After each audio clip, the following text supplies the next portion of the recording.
Sekarang buat tugas tuh. Hah? Tugas? Tugas apa?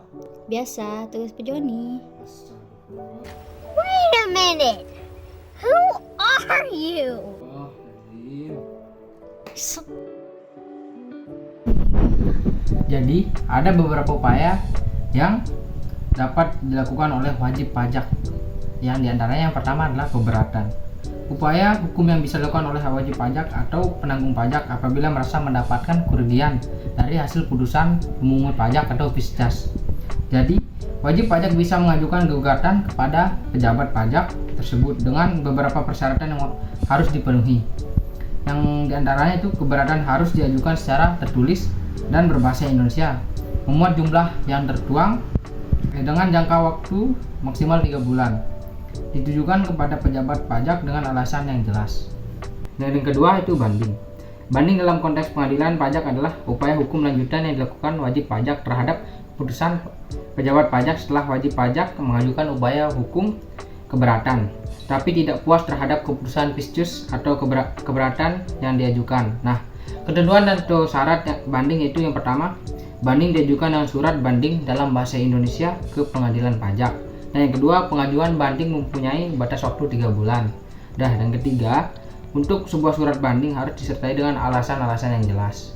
Nah, dan yang ketiga yaitu gugatan.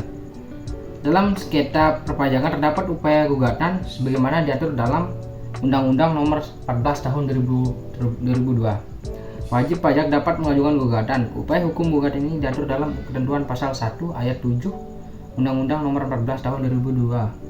Diberikan batasan sebagai upaya hukum yang bisa dilakukan oleh wajib pajak terhadap pelaksanaan penagihan pajak atau terhadap keputusan yang dapat diajukan gugatan. Nah, berdasarkan peraturan perundang-undangan tersebut yang berlaku, pengajuan gugatan ditujukan kepada pengadilan pajak dengan ketentuan sebagai berikut. Yang pertama, gugatan diajukan secara tertulis dengan menggunakan bahasa Indonesia. Yang kedua, jangka waktu mengajukan gugatan hanya batas 14 hari, kecuali ada alasan force majeure. Nah, dan yang terakhir itu peninjauan kembali. Upaya hukum permohonan atau peninjauan kembali adalah upaya hukum luar biasa untuk mengajukan upaya hukum PK telah dibatasi apa yang menjadi alasannya. Pasal 91 Undang-Undang Pengadilan Pajak mengatur ketentuan alasan-alasan sebagai berikut. Yang pertama, apabila putusan pengadilan rakyat didasarkan pada suatu kebohongan atau tipu muslihat pihak lawan yang diketahui setelah perkaranya diputuskan. Nah, yang kedua, apabila terdapat bukti tertulis baru yang penting dan bersifat menentukan, yang apabila diketahui pada tahap persidangan di pengadilan pajak akan menghasilkan putusan yang berbeda. Nah, yang ketiga, apabila telah dikabulkan suatu hal yang tidak dituntut atau lebih daripada yang dituntut. Nah, dan yang terakhir yang keempat, apabila mengenai suatu bagian dari tuntutan belum diputuskan tanpa dipertimbangkan sebab-sebabnya. Nah, sekian video hari ini. Besok kita buat lagi minggu depan ya Pak.